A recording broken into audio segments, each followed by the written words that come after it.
जय माता दी मित्रों, हमारे YouTube चैनल में आपका हार्दिक स्वागत है।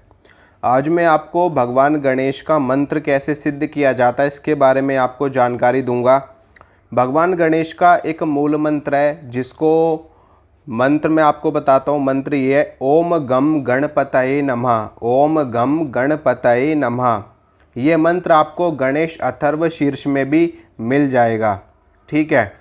और इसी मंत्र की सिद्धि का विधान मैं आपको बताऊंगा और इस मंत्र की सिद्धि कितने जप करने पर प्राप्त होती है और किस प्रकार से किस विधि से मंत्र का जप किया जाए कि इस मंत्र की सिद्धि हमको प्राप्त हो सके।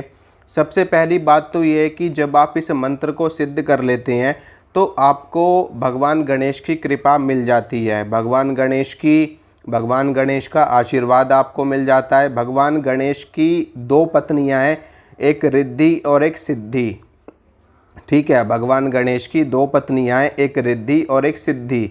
इन दोनों की ही शक्तियां आपको प्राप्त होने लगती है।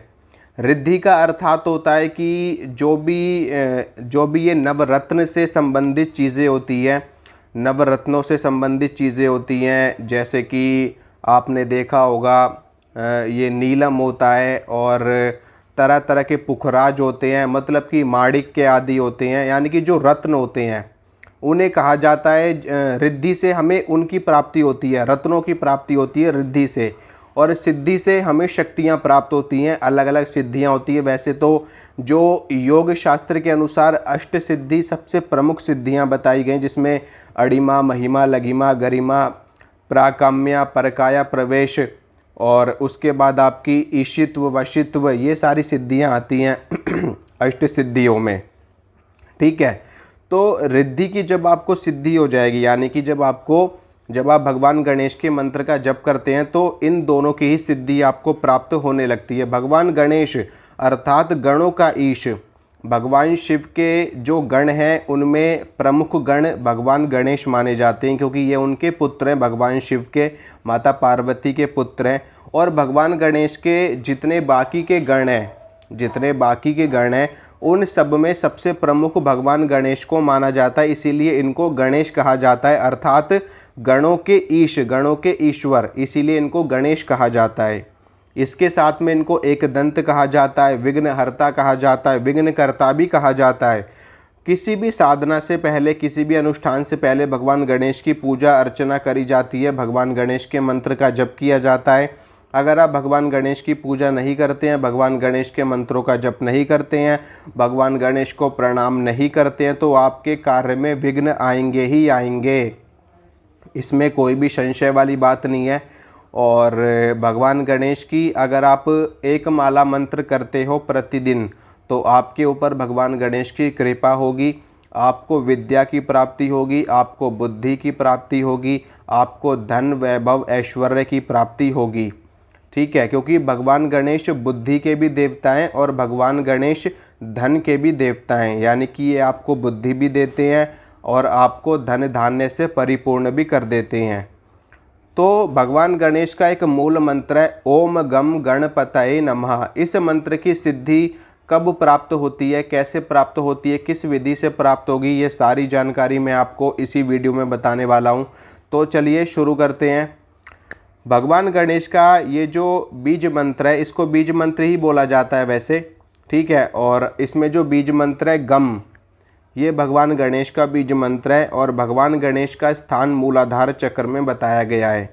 मूलाधार चक्र में सहस्त्र हाथियों के समान उसमें एक हाथी की आकृति बनी हुई है, जिसको भगवान गणेश से ही डिनोटेड किया जाता है। भगवान गणेश का जो प्रतिनिधित्व है, भगवान गणेश का सूचक है। इसी प्रकार से भगवान गणेश का मूलाधार चक्र में स्थान बताया गया है और यहीं पर भगवान गणेश के साथ में उनकी दोनों पत्नियां रिद्धि और सिद्धि विराजमान होती हैं, इसी कमल में विराजमान होती हैं।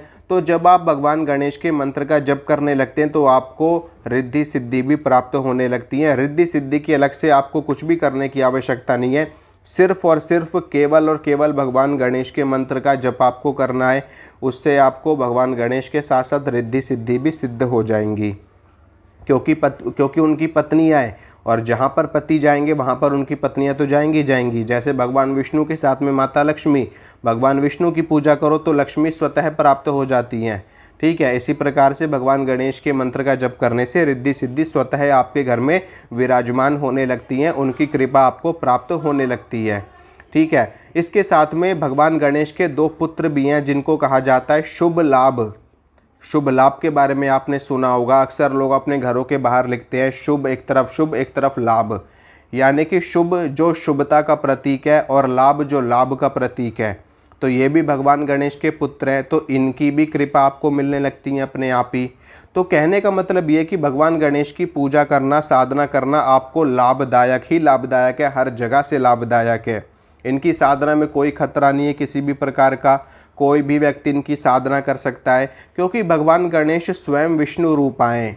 भगवान गणेश गणेशः साक्षात कृष्णः, भगवान गणेश साक्षात रूप से भगवान विष्णु के ही स्वरूप माने जाते हैं। क्यों माने जाते हैं ये भी मैं आपको बता देता हूँ। माता पार्वती जिस वक्त भगवान गणेश की रचना कर रही थी, यानी कि जिस वक्त भगवान गणेश की मूर्ति का निर्माण कर रही थी, उस वक्त वो भगवान श्री हरि नारायण का ध्यान कर रही थी, क्योंकि भगवान श्री हरि नारायण माता पार्वती के भ्राता हैं, उनके भाई हैं, और उन्हीं की प्रेरणा से माता पार्वती भगवान गणेश की जब मूर्ति बनाने लगी, जब वो अपने शरीर के उबटन से और भगवान गणेश की मूर्ति का निर्माण करने लगी, तो उस वक्त भगवान विष्णु का ही वो ध्यान कर रही थी, जिसके फलस्वरूप उस मूर्ति में स्वयं भगवान विष्णु का अंश प्रकट हो गया और वही गणेश के नाम से जाने गए। तो इसीलिए भगवान गणेश को भगवान विष्णु का साक्षात स्वरूप भी माना जाता है, उनका अंश माना जाता है, उनका प्रतीक माना जाता है। तो आगे की बात करते हैं। इस मंत्र से साधना उनकी होती है। ठीक है, किस दिन से आप साधना शुरू कर सकते हो? आप बुधवार के दिन से इस मंत्र की साधना शुरू कर सकते हो। कोई बुद्धि के देवता भगवान गणेश कहे गए हैं। माता सरस्वती भी बुद्धि की देवी हैं और भगवान गणेश भी बुद्धि के देवता हैं। और भगवान गणेश की अगर आप कोई भी साधना करते हो, चाहे वो हरिद्रा गणेश हो, चाहे वो एक दंत गणेश हो, चाहे वो लंबोदर गणेश हो, कोई से भी भगवान गणेश का कोई सा भी स्वरूप हो, वो उन सभी की साधना बुधवार से ही शुरू करी जाती है। और शुक्ल पक्ष का बुधवार हो तो भी अच्छा है, नहीं तो कृष्ण पक्ष में भी शुरू कर सकते हो, ऐसी कोई दिक्कत वाली बात नहीं है। ऐसा नहीं है कि कृष्ण पक्ष में साधनाएं नहीं करते, साधनाएं कृष्ण पक्ष में भी होती है और शुक्ल पक्ष में भी होती हैं। थोड़ा सा शुक्ल पक्ष का महत्व और कृष्ण पक्ष का महत्व, ऐसा नहीं है कि कोई भी एक दूसरे से कम या ज़्यादा है, हर चीज़ का अपना अपने आप में महत्व बहुत ज़्यादा होता है। ठीक है, जैसे कि भगवान शिव का महत्व अपने आप में है, भगवान विष्णु का महत्व अपने आप में है, ऐसा तो नहीं है कि वो उनसे ज़्यादा या वो उनसे ज़्यादा, दोनों ही समान है, लेकिन दोनों का ही अपना एक महत्व है। भगवान ब्रह्मा विष्णु महेश तीनों का महत्व अपने अपने स्थान पर है। तो इसी प्रकार से कृष्ण पक्ष और शुक्ल पक्ष का भी महत्व अपने अपने स्थान पर है। तो ये साधना ये बुधवार से आपको शुरू करनी, चाहे शुक्ल पक्ष का बुधवार ले लो, चाहे कृष्ण पक्ष का बुधवार ले लो, बुधवार होना चाहिए। या फिर कोई अच्छा दिन आसपास में आ रहा हो, होली आ रही हो, दिवाली आ रही हो, ग्रहण काल हो, शिवरात्रि हो, नवरात्रि हो, दशहरे का पर्व हो, एकादशी हो, चतुर्दशी हो, पूर्णमासी हो, कोई भी अच्छा श्रेष्ठ दिन आ रहा हो, सोमवती अमावस्या आ रही हो, योगिनी एकादशी आ रही हो, हनुमान जयंती आ रही हो, गणेश चतुर्थी आ रही हो, कि कोई भी शुभ दिन भी आप ले सकते हो। अब आपको करना क्या है कि एक लकड़ी का बाजोट लेना है, उस लकड़ी के बाजोट पर आपको पीले रंग का वस्त्र बिछाना है, या लकड़ी की चौकी आप उसको कह सकते हो। उसके ऊपर आपको पीले रंग का वस्त्र बिछाना है, उसके ऊपर भगवान गणेश की मूर्ति स्थापित करनी है, भगवान गणेश की फ़ोटो स्थापित करनी है और भगवान गणेश की पूजा करनी है पंचोपचार से, दशोपचार से, षोडशोपचार से, जैसे आपकी इच्छा है आप वैसे उनकी पूजा कर सकते हैं, अपने सामर्थ्य के अनुसार, अपनी शक्ति के अनुसार। उनके सामने देसी घी का दीपक जलाइए, धूप बत्ती जलाइए, एक जल का पात्र रखिए और उनको पीले रंग का वस्त्र अर्पित करिए और उनको भोग प्रसाद अर्पित करिए। आप उनको पेड़े का भोग लगा सकते हो, मोदक का भोग लगा सकते हो, लड्डू का भोग लगा सकते हो। बूंदी के लड्डू भी भगवान गणेश को बहुत पसंद है, तो बूंदी के लड्डू आप उनको दे सकते हो। बाकी आपकी जो भी इच्छा आप उनको दे सको, अपनी श्रद्धा भाव से जो भी आप अर्पित कर सकते हो वो आप उनको अर्पित करो। और साधना आप कितने दिन की करोगे? या तो 11 दिन की करो, या 21 दिन की करो, या 41 दिन की करो, या 51 दिन की करो, या 108 दिन की करो। जितने दिन की साधना आप कर सकते हो, जितने दिन की साधना करने का सामर्थ्य आपके अंदर है, आपको अपने ऊपर विश्वास होना चाहिए कि मैं इतने दिन की साधना कर सकता हूँ, मैं 11 दिन तक कर सकता हूँ, 21 दिन तक कर सकता हूँ। या फिर आप अनुष्ठान के रूप में ना करके, ये तो मैं आपको अनुष्ठान का विधान बता रहा हूँ, अनुष्ठान का विधान मैं बता रहा हूँ आपको। अगर आप ऐसे भी कर सकते हैं तो भी उत्तम है, तो भी आपको सिद्धि प्राप्त होगी, इसमें कोई भी संशय वाली बात नहीं है। अगर आप अनुष्ठान नहीं करना चाहते तो आप प्रतिदिन की 11 माला मंत्र की कर सकते हैं, इसमें कोई परहेज नहीं है, कोई नियम नहीं है, कोई भी किसी प्रकार का अनुष्ठान आपको करने की आवश्यकता नहीं है। बस खाली आपको अपने डेली रूटीन में से 1 घंटा निकालना है। 1 घंटा निकाल करके इस मंत्र की 11 माला आपको प्रतिदिन करनी है। धीरे धीरे करके आपका मंत्र सिद्ध होना शुरू हो जाएगा। कुछ समय के पश्चात में आपको इसका रिजल्ट भी दिखने लगेगा। आपको भगवान गणेश के दर्शन भी होने शुरू हो जाएंगे और उनकी कृपा आपके ऊपर होने लगेगी, आपके काम बनने लगेंगे, आपको उनका प्रत्यक्ष अनुभव भी होना शुरू हो जाएगा धीरे धीरे। ठीक है, आपका मंत्र सिद्ध हो जाएगा। और जिन लोगों के पास में समय है, जो लोग अनुष्ठान कर सकते हैं, वो लोग अनुष्ठान करें। 11 दिन का अनुष्ठान करें, 21 दिन का करें, 41 दिन का करें, या 51 दिन का करें। अनुष्ठान की विधि भी मैंने आपको कई बार बता रखी है कि जब कोई भी अनुष्ठान किया जाता है तो अनुष्ठान के नियम होते हैं। ब्रह्मचर्य का पालन करना पड़ता है, ज़मीन पे सोना पड़ता है, और भोजन, एक समय भोजन हो तो अति उत्तम, नहीं तो अंडा, मीट, शराब, प्याज, लहसुन, ये सारी चीज़ें त्यागनी पड़ती है अनुष्ठान के दिनों में। प्याज लहसुन भी नहीं खाना, अंडा, मीट, शराब तो बहुत दूर की बात है।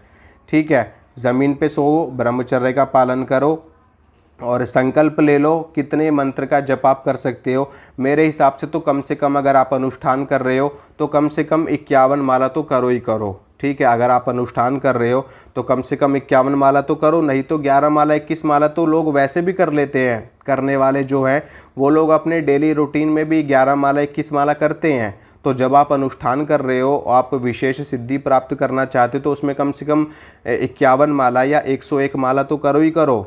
ठीक है, 100 माला करो, 108 माला करो, या 51 माला करो, या फिर 71 माला करो, 61 माला करो, 51 माला करो, जितनी आपसे हो सके उतनी करो। और नहीं तो फिर आप रोज़ की 11 माला करते रहो, कोई दिक्कत नहीं, उससे भी आपको सिद्धि प्राप्त हो जाएगी।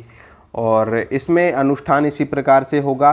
प्रतिदिन भगवान गणेश को प्रसाद चढ़ाया जाएगा, प्रतिदिन उनके सामने धूप दीप जलाया जाएगा, प्रतिदिन उनकी पंचोपचार से पूजा करी जाएगी।